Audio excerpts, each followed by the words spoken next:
Hello Sparkle Squad, this is Monica and today I'm back with another tutorial for my friends at Victory Gems and Beads. There's their website there. Check them out if you're interested in any of these beautiful sparkly goodies that I'm about to show you. Now I have already done an unboxing video of several items that they sent to me.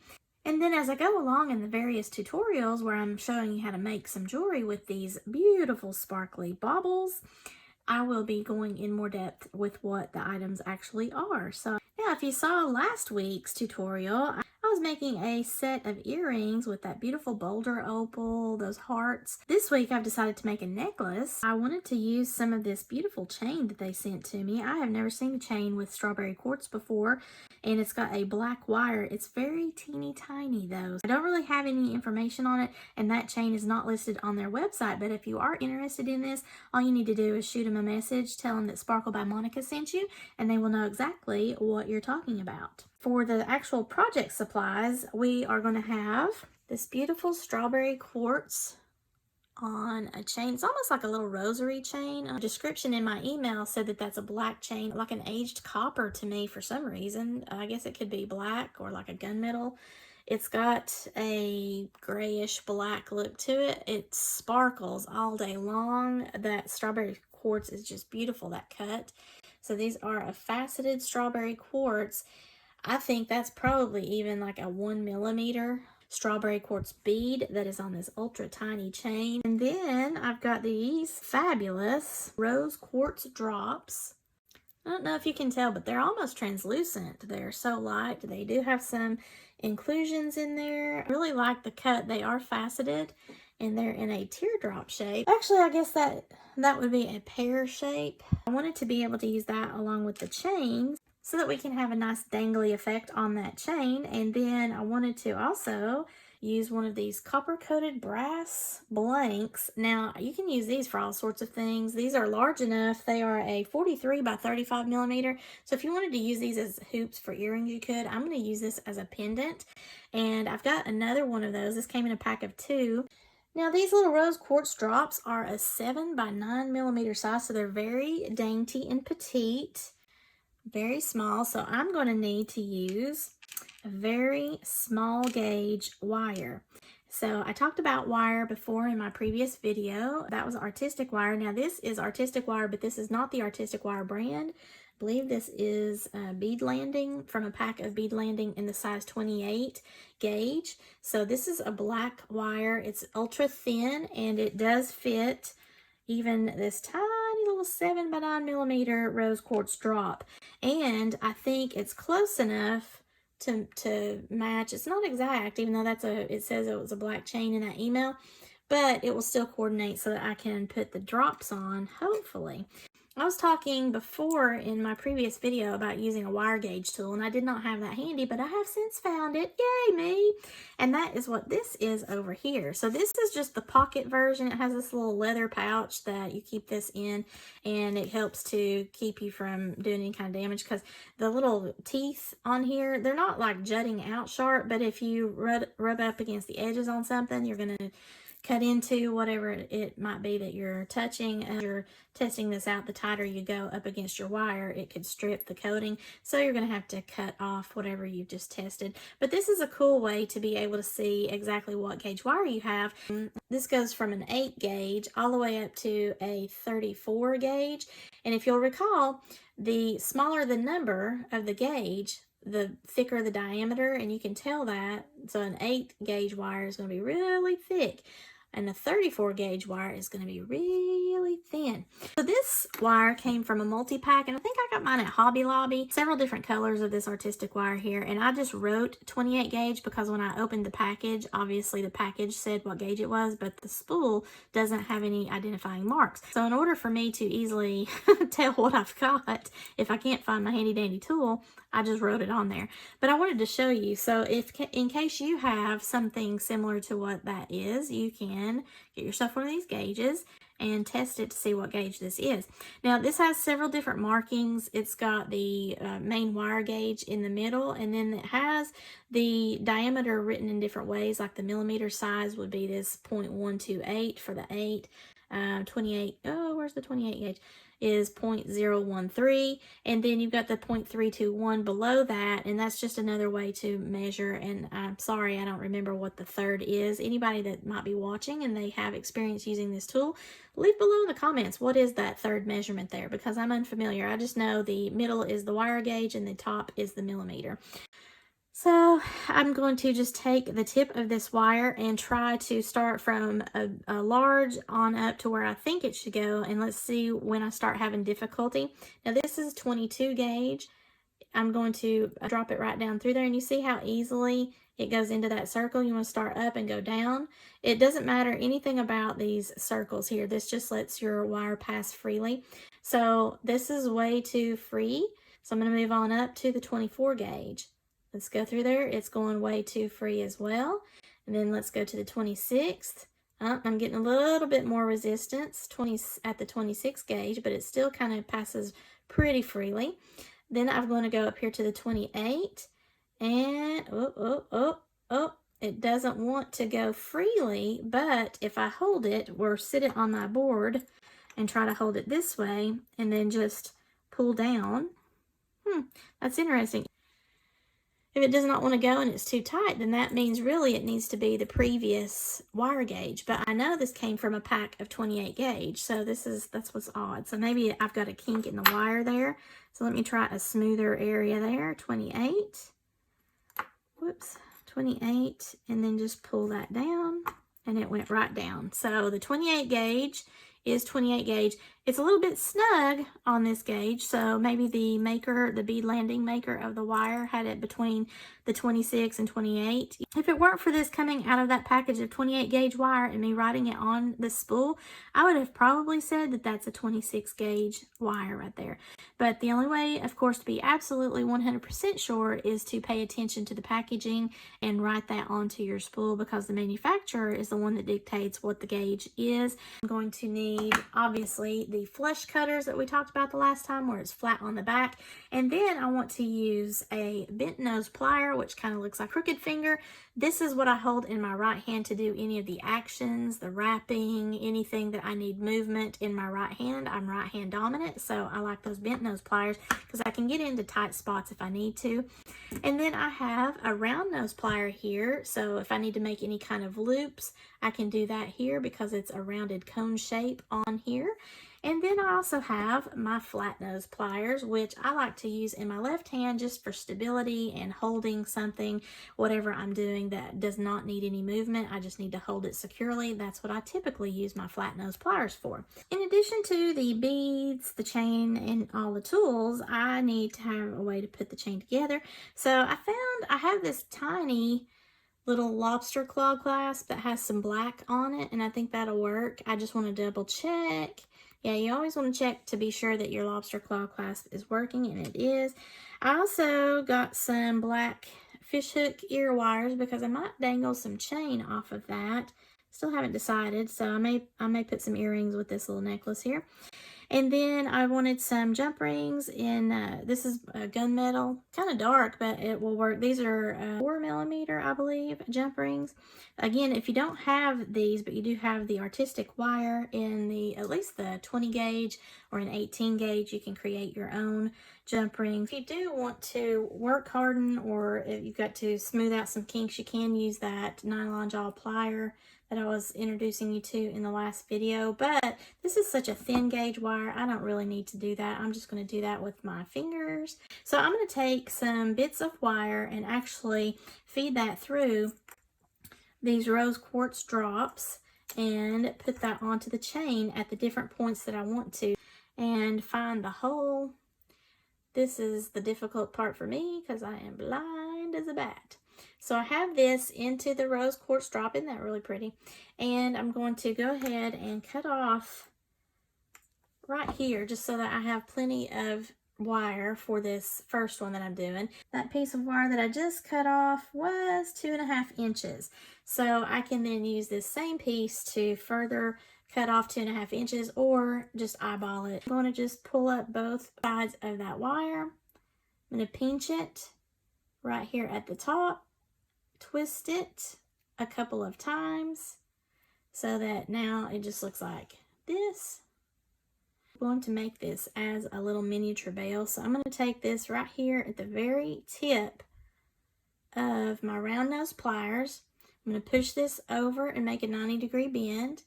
Then I'm going to reposition my pliers again right here at the edge because I just want this to be teeny tiny. And I'm going to pull this up, over, and down as far as the tails. Now I've made a teeny tiny little question mark shape. I'm going to put that back onto the bottom rung of my pliers, hand this over to myself so that I can pull the tails towards me on the outside of the little bead. And then I'm just going to wrap this like twice around. I don't need to really do it a whole lot because it's ultra tiny. And there is my little baby bell. I'm going to then take my flush cutters, be right here, and be careful, careful, careful not to actually cut your wire that's holding the bead on there.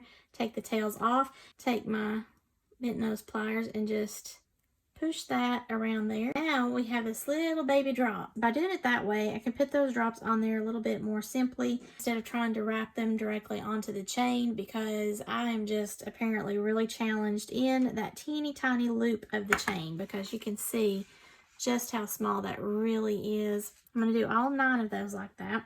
So I'm going to start cutting off my little pieces of the 2.5 inch. And really, I could go just 2 inches. So I'll probably just do that right now. Got all my little pieces here. And I'm going to just grab up these beautiful little rose quartz drops and put my wire through. And make my little tiny bell, so to speak. So I'm just getting it halfway through the wire, pulling it up with my fingers, pinch it on the tip of that little teardrop shape, and then when I've pinched it, I can either go ahead and make the bell that way, but I'm going to twist it a couple of times. So I'm just going to keep it pinched with my fingers, and I'm going to twist it once and twice. Now it's just like that. So that way I feel like it's more secure on that little baby wire. Take my round nose pliers. Again, I want to be there on that very edge, and I want to bend it 90-degree bend across the top of that plier. Go vertical, up, over, and down. That just made a little tiny question mark shape. Get that back onto my plier, but on the lower rung. I'm just going to hand this off to my other hand so it's easier for me to pull the wires towards myself on the outside of the bead. And then I'm going to wrap. Now this is where you might want to stick with the 2.5 on the length of wire. I did 2 inches. There is the tiny little loop, and then I'm going to cut off the excess over here. Again, because these aren't heavy at all, I don't need to worry about having a lot of wraps on that. So I'm going to just take my bent nose pliers and give that a little squeeze. Try not to misshape it. I'm going to keep on doing that with all of these until I have all of those drops. Now I need to shorten my chain here. So I'm going to put this back on my board and put it at the midpoint so I can see exactly what I'm doing, and then decide how much I'm going to cut. And these are links, so they are wire wrapped all together, and it's not like a jump ring or anything. So I'm going to have to make a cut and then open it as a jump ring for the end pieces in order to get this apart. So that's the only downfall to having a wire wrapped chain like this, is to have to cut those apart, but I'm not going to waste it if I can cut it at the right section. All the way up my board there, it's about 34 inches in total. I start here at the midpoint of my bead design board, and then I go up on the sides all the way, and these are in inches in this outer groove. You start at the 0 to 1, 2, 3, and all the way up here to 17 inches on both sides gives me 34 inches in total. Now, I don't want a necklace that's that long, so I'm going to utilize some of the links in a bracelet, I hope, but also in some dangle effect on earrings and possibly the pendant that I'm going to make. I think I'm going to go with a 24 inch, so I need to be at the 12 on both sides, and then I'm going to remove the excess chain past that 12 inches on both sides. So right here is where I'm going to work out on both sides to make a cut and try not to lose the link that's on the end. So I'm just going to lay this out of the way, but it's going to hold my spot where I need it. I'm going to bring this up to where I can see it, and right there at the top of this link is where I'm going to make my cut with my flush cutter. I'm just going to come up at the very top and make that cut, and then I should be able to open this up like it's a jump ring without breaking the link totally. And then I can just close that up. So I'm going to just close that back up.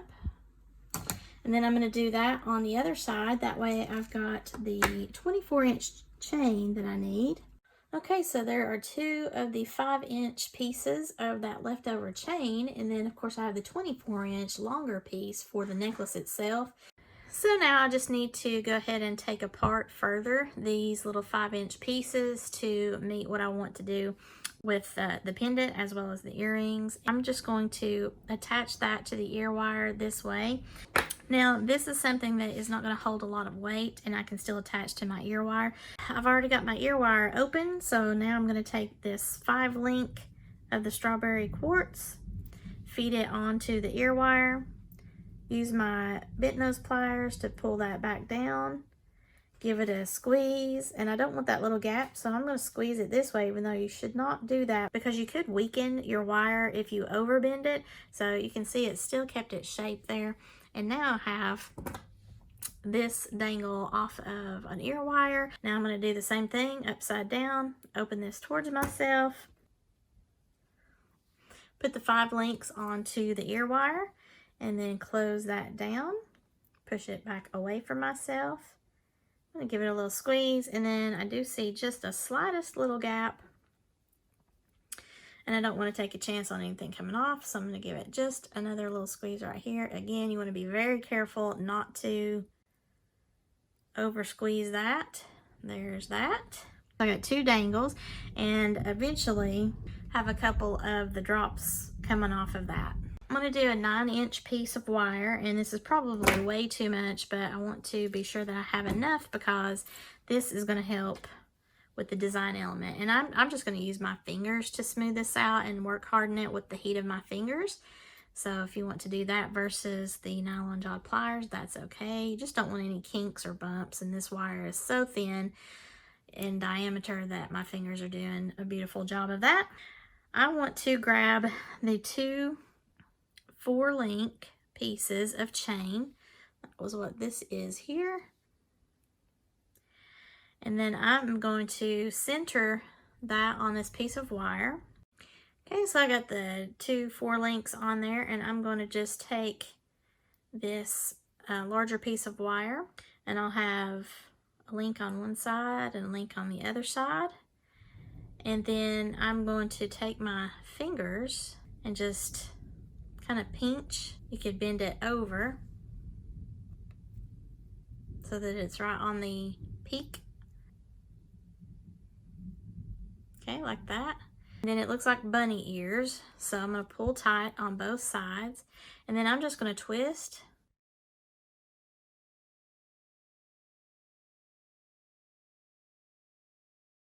This is a handy way to create your own bell. I'm going to make just a bell, and then I'm going to add a jump ring, one of those little small jump rings, so that I can put that on the chain where I want it, right here in the middle, just like I did for the drops.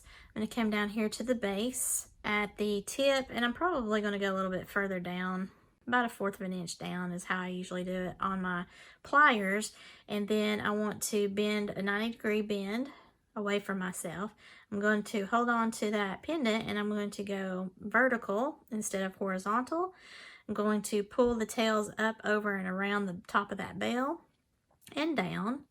And then I'm going to remove my plier that made a question mark, put that on the bottom rung of my plier now, and then I'm just going to kind of hand it over to my left hand, sort of like a relay race. I want to pull the tails towards myself, and I'm going to go on the outside of the pendant, so that is hugging the plier now. And then I'm just going to take that and wrap around as closely as I can, and since it's a kind of a messy twisted wrap, I don't have to be exactly perfect, which is another reason why I like these so much. And I think That probably has where I need it. So whether this is the front or this is the back is what's going to dictate where you want to stop. And since this looks the same on either side right now, I don't care. So I'm going to cut it off right here and then tuck it in. And get my flush cutter. Just come right here and be careful not to cut any of the other wire. And then take the bent nose plier and just tuck that in if possible without catching it on anything else. Now this is very thin wire, of course, that you're working with, so you want to be very careful that you don't cut the wire, you don't nick it in any way, or you don't over tighten it because it could snap if you have too much pressure on it. I've got the 2 pieces of chain here, and then I'm going to put a drop on either side, and then I'm going to put this onto the necklace with a jump ring. I'm going to use my bent nose pliers on one side of the cut of the jump ring, and then the flat nose pliers, and that way I can open this up and add a drop. I'm just picking any of the drops, it doesn't matter.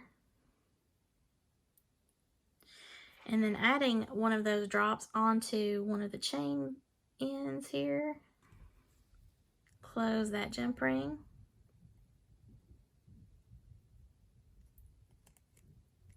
Do that again. So now I've got 2 drops inside the pear shape copper piece. Just how I want it to, just barely touching the copper bottom. So now I'm just going to pick the midpoint and with another jump ring add that on. I'm in my midpoint here, this point.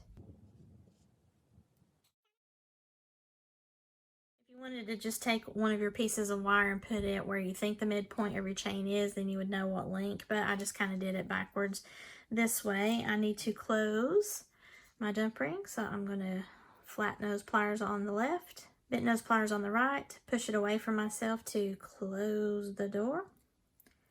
Make sure it's nice and flush so nothing comes apart. Now since this pendant is going to look the same on the front as it does the back, with the exception of any kind of inclusions or markings on the stones themselves, then it doesn't really matter which side that I put my lobster clasp on. If it had something that I always wanted to keep front facing, however, I'd want to be sure, since I'm a right-handed person, that I have my lobster claw on the right-hand side of my necklace so that I'm able to put it on and always have my necklace front facing.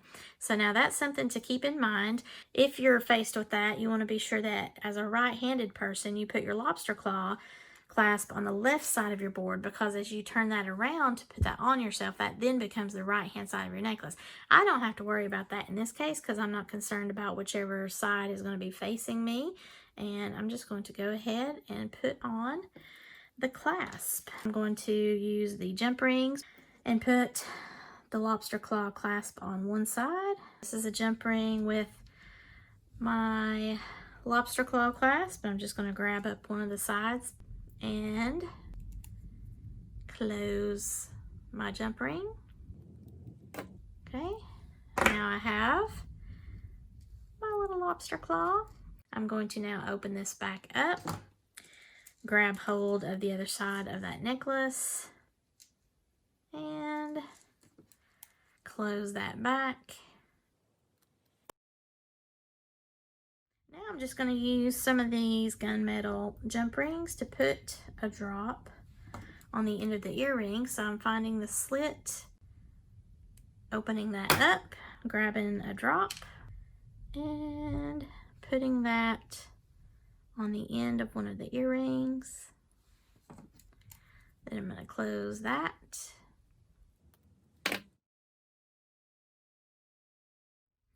And then do the same thing over here. It's nice and flush. And because this is going to look the same no matter what direction, I'm not really concerned about it being front facing with the fat part of the ear.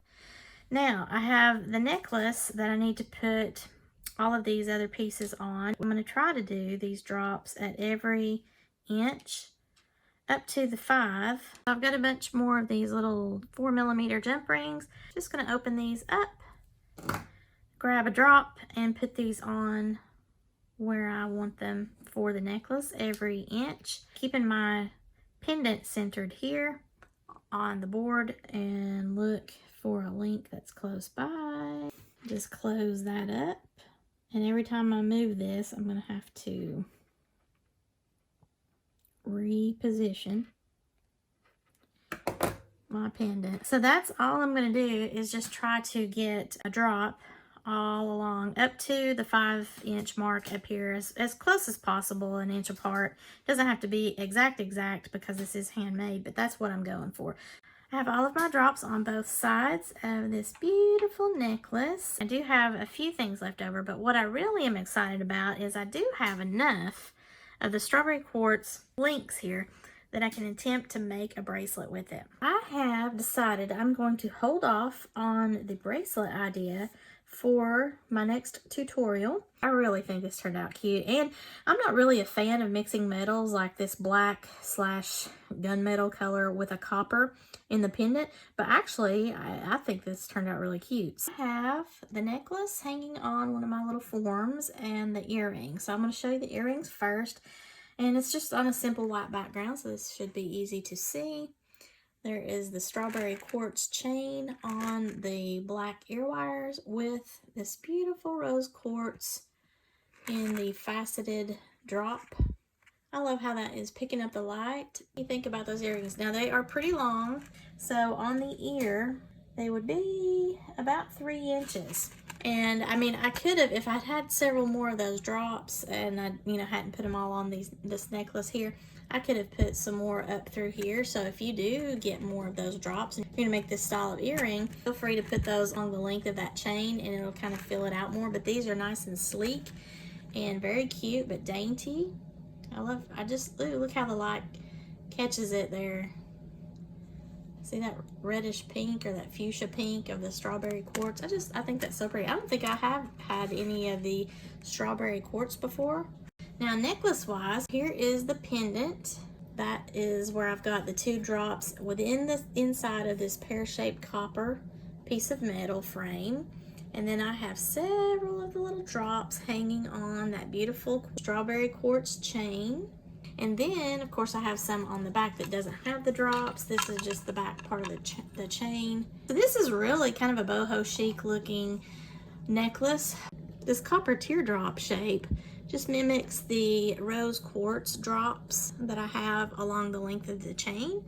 I think it looks really cute that way. Alright guys, so let me know below in the comments what you think of this beautiful necklace and earrings set that I made with my gorgeous components from Victory Gems and Beads. Again, I will put a link below to them in my video description. That is their website. And if you are going to shop at their website, please do so via my affiliate link that I'll have in my description, along with the 10% off coupon code that I will have. And that is going to be Sparkle by Monica 10, which will get you 10% off of your purchase there at their website. And if you have any need for something that you don't see at their website, just shoot them a message, tell them that Sparkle by Monica sent you, and they will probably be able to get that for you, because they don't have everything yet in stock on their website. And if they are not able to get it for you, they can create it more than likely or source it for you. Thank you again to Victory Gems and Beads. I really am enjoying these different projects, and I've already got one lined up that's going to coordinate with this project. You already have a hint here with the leftover strawberry quartz chain piece that I have, and I'm looking forward to turning that into something for you. So be sure you come back here to Sparkle by Monica YouTube channel and check that out once I get that one uploaded. If you enjoyed this video, please give me a thumbs up and leave below in the comments anything that you would like me to know or any questions that you might have. Also, if you haven't already done so, please, pretty please subscribe to my channel and share this to any of your friends that love jewelry making supplies or beading tutorials. I would really appreciate that very much, because that helps me in the algorithm here at the good old YouTube. And as always, thank you so much for watching, and have a sparkle-rific day, y'all. Bye!